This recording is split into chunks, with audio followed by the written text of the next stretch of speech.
Hello, everybody. This is Jeff Glass with Alpha Media Group. Today, I'm with Kellen Becker from Rainier Junk Removal up in Washington.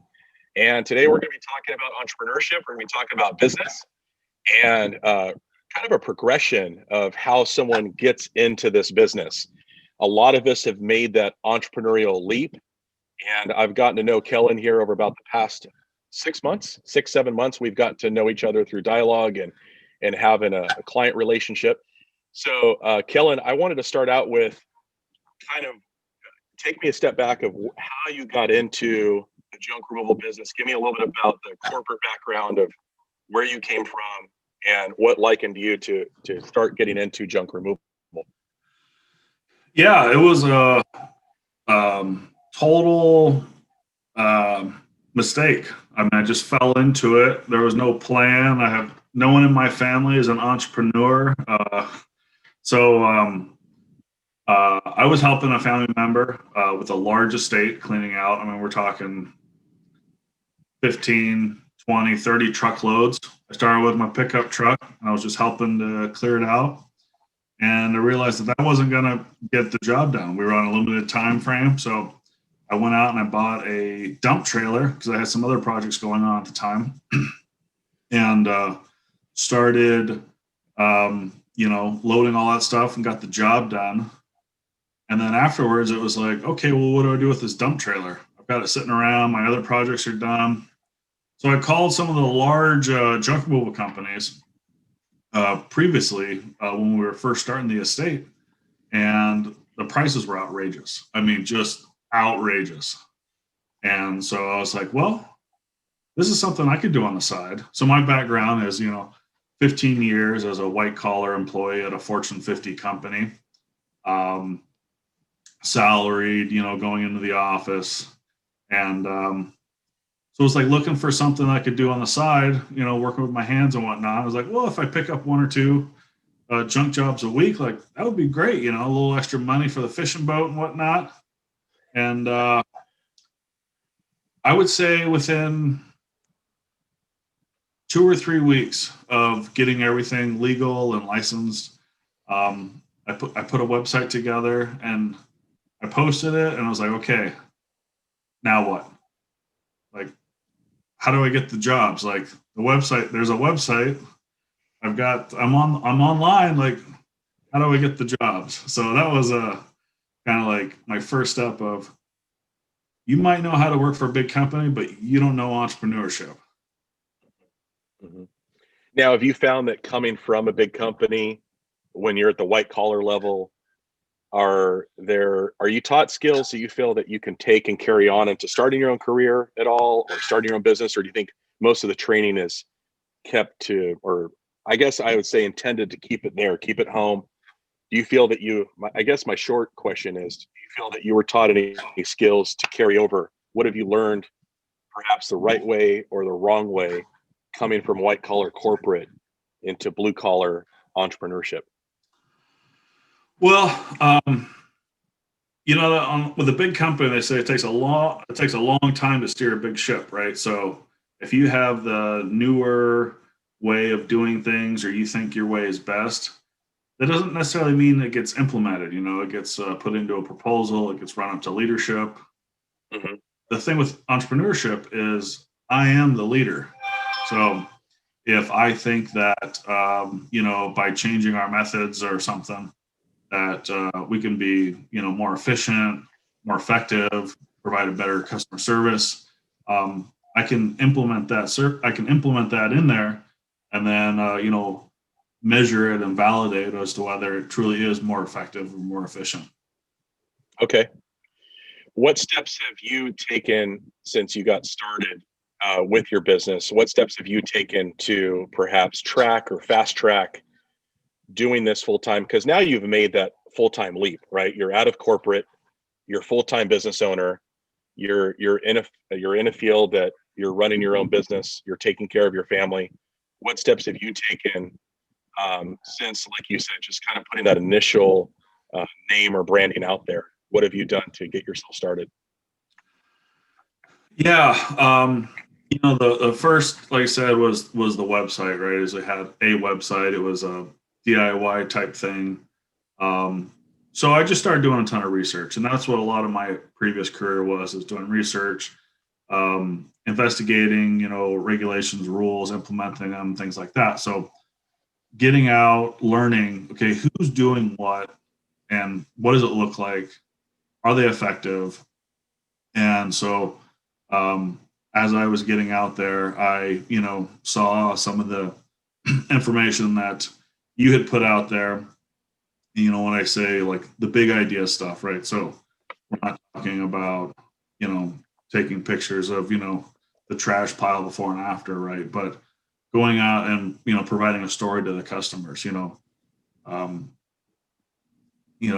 putting this story together, going out there, talking to people, seeing what their needs are, providing solutions. So, we've heard it a couple times. Is I thought I was in junk removal, but you're in sales. You might do junk removal, Right. but you're selling your service, you're selling yourself, you're selling your company, and then with that additional is you are there to solve people's problems, right? Right.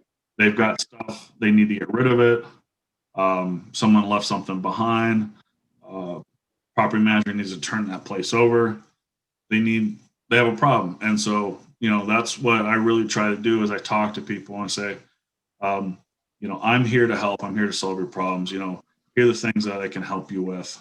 And if I can't do it, right, like say it's something that's outside junk removal, like we get into that a lot, pressure washing, other sorts of construction related things, is I probably know someone who can help you, right? And I'll get you there. Awesome. Do you find that that's good information? Do you find that again, we're in the business of problem solving. I was on another call talking about this. That's one thing. I've had a staff that's grown over the years. I find that's one thing I can't delegate out. I can't completely delegate out problem solving. I think that's something that we all need to really achieve our masters in over time. It's not, hey, we can kind of just be okay at it.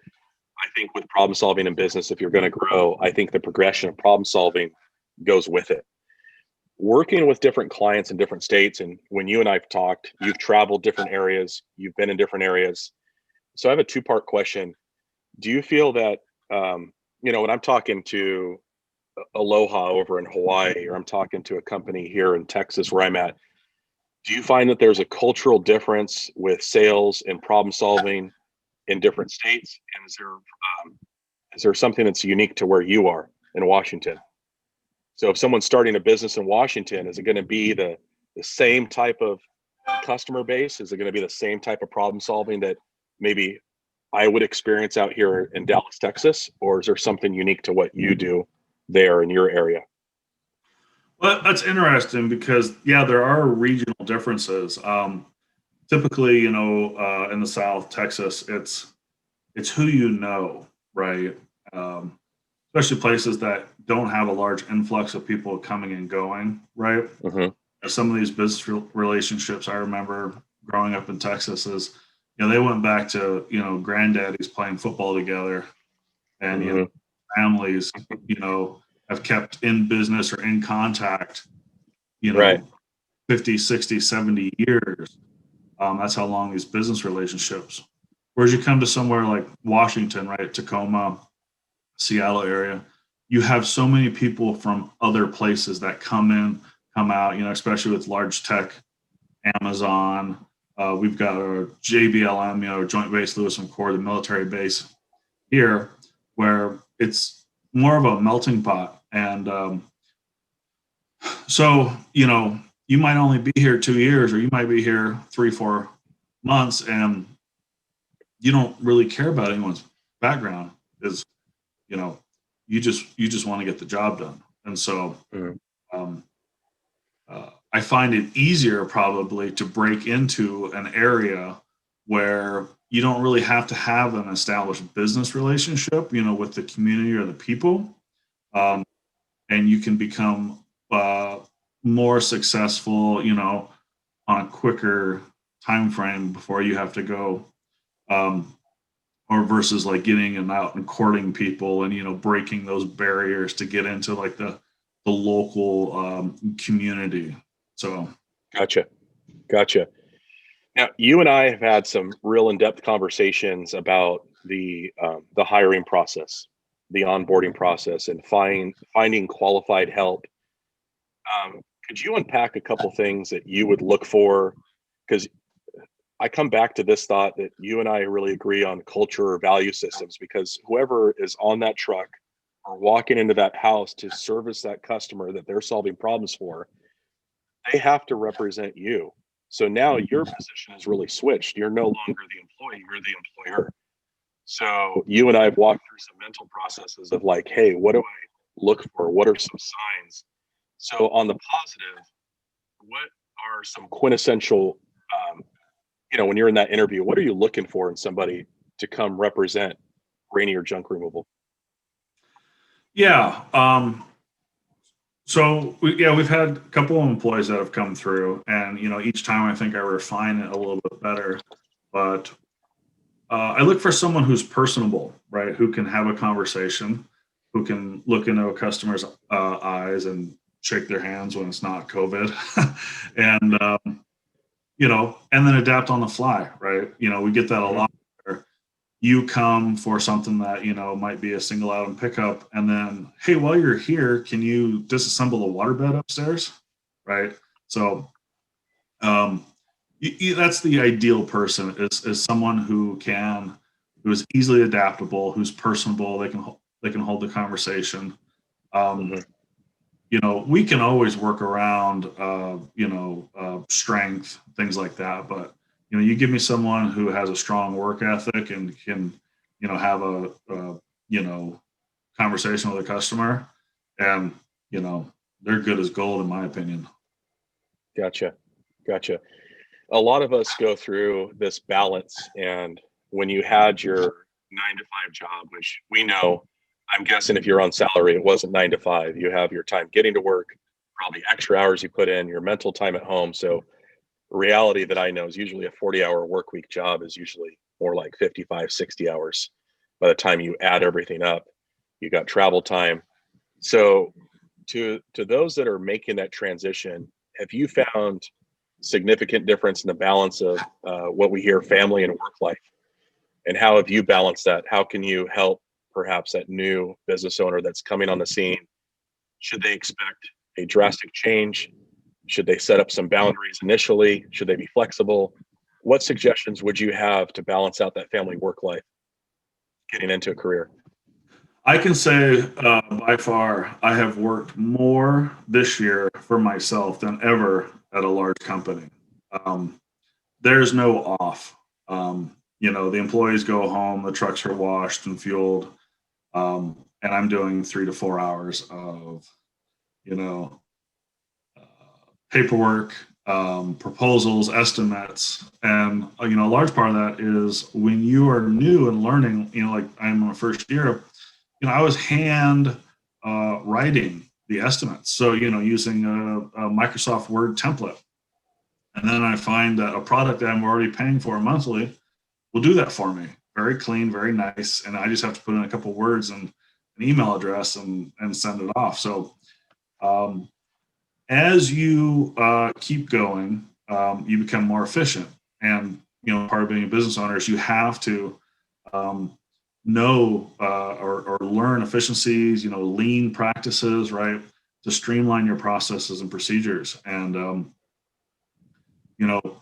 you're going to work a lot. I mean, it's a lot, but it's fun work because it's my work, right? It's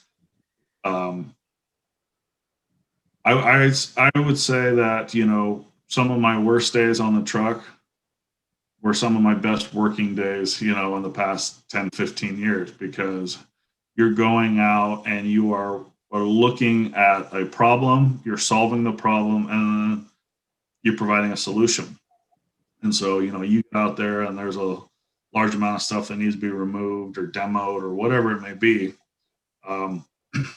Someone is paying you to help them, and you're convincing them that you have the solution for for them. And if you follow through and you do what you say you're going to do, then, everybody's happy. So it's rewarding also. In the beginning, I was shocked that, someone would actually pay me to haul their junk. I mean, being a larger man, having a pickup, I did that, on the weekends when friends were moving out of apartments and stuff. And, you certainly aren't getting paid for that. You're, hey, cheers, pal, right? So transition to something like that has been a very rewarding endeavor. Okay, so junk removal is a niche or a category it's been brought on the scene. So our parents, we're close in age. Our parents didn't have a lot of choices of what type of junk removal companies to choose from, what the junk removal service really is. I think more and more our culture is becoming used to it through branding, through getting our names out there on different platforms. I think people are becoming more and more familiar. What is it that a junk removal service will do besides maybe a landscaping company or someone hauling it themselves? What makes the service valuable to the consumer? Yeah. So I think we've talked in the past about, selling quality, right? So how do you differentiate yourself from the other junk removal companies in terms of quality, right? It's not like we're putting in $100,000, backyard spa, things like that. It's us coming out and communicating what the expectations are going to be for the customer to say, here's what you can expect from us. We're going to arrive at X and X time. We're going to have X and X employees. We're going to come out. We're going to look at what you have, right? We are going to provide this service, junk removal in most cases. Sometimes it's demolition service, but if we just focus on junk removal right now, it's and then being upfront with the customer. Okay, this is going to take 2 to 4 hours, 1 to 2 hours. Hey, this is going to take 4 days because there's about 20 truckloads of stuff, in this 1-bedroom duplex, and then alleviating their fears and concerns, right? Especially when you're talking about property managers or when we're dealing with estates and stuff, is that there's so much other stuff going on in there. Like junk removal is just one small portion of it, but it might be one of the biggest problems they have because they have no idea how they're going to get rid of this stuff or donate it. And so coming in compassionately in those cases, talking to the family, explaining what we're going to do and where the stuff's going to go too, because, it was, close relatives stuff. They don't want to just see it get smashed and thrown into a can. And so we really try to focus on, providing that superior service through, a compassionate, communicative service and trying to, relieve any, stress and concern the family may have. Very good. What I've learned is it really is going to relieve a lot of time too. I think sometimes people have this conception as a property manager, someone who's running a commercial property, they have to maybe relocate their business, get some inventory that's is junk now that has to be moved out, or somebody's trying to sell their home.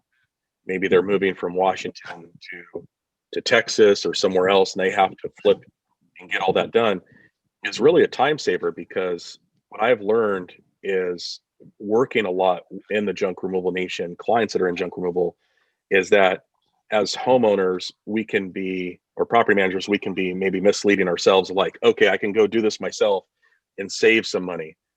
And what I've seen a lot is client remorse, learning one, they didn't save money, and two, they lost a lot of valuable time. And when you come in and you're able to solve that, and now they're able to sell that house quicker. But I think too, getting back to the regional part of this is that you being in your location, you know what can be recycled, you know what can be disposed of, and so you have an education that you bring to that problem solving. So tell us a little bit about the recycling side. So if you come and you pick up a bunch of stuff, let's say from my place in Tacoma, Washington, and I have different types of basically junk or products, are you going to educate me on where the stuff goes?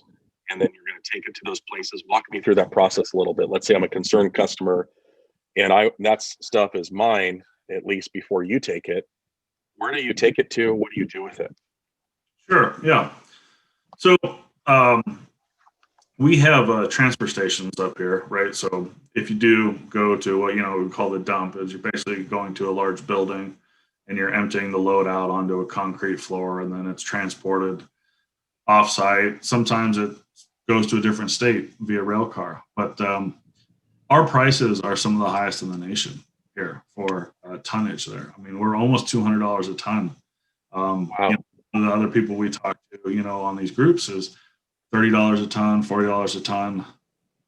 That'd be really nice, but fortunately, we don't have that. So, Right. If it is $200 a ton, then I want to make sure that I do everything I can to reuse, repurpose, recycle as much as I can to keep my prices down, to keep my expenses down, and then obviously I can pass that savings on to the customer. So we go to say someone's house, they have a lot of stuff in the garage. Some of it's from a previous move, kids gone off to college, whatever it may be, right? They find that there's still value in this stuff. And, a lot of times there is, right? Might not be for them, might not be for me. But I explained to them, I said, just because you're done with it doesn't mean it has to go straight to, the landfill. I said, we have some great places up here. Obviously, we have Goodwill. We've got Habitat for Humanity, who has stores all over the Puget Sound region here. And then we've got the charity organizations too. And so you really see relief coming from them because they feel bad. They feel guilty that, hey, this bookshelf, is in working order. We just don't have room for it in this place. And they say, well, it doesn't necessarily mean it's going to go, to the transfer station here. And so, and then, other commodities and stuff, cardboard, wood and stuff, we can also separate those out. And then, obviously, we have metal products and things, that we can recycle locally here, and then that gets repurposed and made into, new things. Great. And so if one of these clients, they want to find you, first of all, tell me kind of your ideal client. People focus on commercial. There are people that focus on residential. There are services like yours that focus on both. What is the focus of Rainier Junk Removal as far as client base? Yeah, I think when we started, it was residential customers. And still to this day, that's a large majority. I would say 65% of our business comes from residential customers. And I found that the back half of the month is always a lot busier than the front half of the month. People moving out, people having to get stuff out of their storage units or apartments and things like that. And, they call and they need us today. I always ask, like, hey, when do you need this done by? Because some people truly are, 2-3 weeks out, they're planners.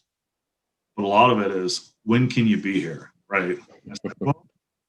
I can be there. I can come by this afternoon, or I can be there tomorrow morning. Right. And you just, hear a lot of relief coming from them. Commercial accounts, coming from property managers, apartment complex, senior homes, is starting to become a larger portion of our business. Because what we're finding now is that a lot of them are expecting a high turnover to come in the next several months. Some tenants have started to move out and just leave a lot of things behind. And of course, with the moratoriums and stuff that have been in place, is they need to get someone back in that unit and start renting it from them. And so we have some pretty creative solutions that we've put in to where we can come in and remove a large amount of items quickly so they can get their other contractors in to refresh the unit and get it re-rented. Very good. Very good. Now, You're in Washington. Can you give me and the audience here maybe 5 or 6 major cities that you service and kind of a radius that you go, so people know if they're in that area, they know that they can come looking for you? Yeah, we're right outside of Tacoma, so we're in Puyallup, Washington. Tacoma being the largest city. We service all the way from Yelm down south to Kent up north, and then we go from Buckley all the way out to Gig Harbor. And so there's a large variety of rural to high density apartments, and then farmland to $1 million estates, and some of the other towns that are around there are Fife and Spanaway and Parkland, and so we have a basically about a 20-mile radius around us in the Puyallup Tacoma area. But I think according to some of the statistics, there's almost 900 to 1 million people in that area. So yeah, plenty of room, and traffic up here is nobody's friend. So we try to stay close to home. Very good. So Kellen, it's been great being on the call with you. We've enjoyed working with you and enjoy having you in these groups. It's great that we all get to learn from different stages. What is the best way that we can find you? Where can we find you? Where can clients find you online? Yeah, so our website, rainierjunkremoval.com.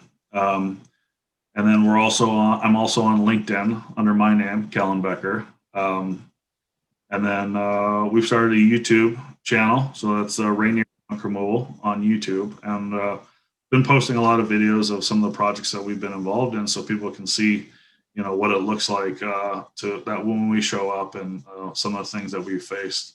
Because everybody thinks they have a very unique situation, but a lot of times when you come across it, you'll see that it might be unique to them. That's probably not something they're going to face again, but something that we're very experienced and confident and comfortable dealing with quickly. So phone number for us is 253-345-JUNK. That's JUNK. And those are, and then I guess we're also on Instagram and Facebook. Okay. Well, for those of you watching the video, if you want to follow more videos like this, if you're following on Kellen's channel or my channel here, hit that subscribe button. We'd love to hear comments back from you. And Kellen, we look forward to just seeing more of the journey and how you're doing up there in Washington. So I know you got to get to work, and I'm going to be on another one of these podcasts, but I always enjoy our time. It's businesses like yours truly that make my job great, because as a mentor, as a teacher, the greatest thing is seeing these businesses grow. So thank you for being part of our network as well. All right. So. Yep. Thanks, Jeff. Yeah, 2021 is going to be a very interesting year for Rainier Junk Removal. Wonderful. We look forward to it. Thank you. Take care. Bye. Bye.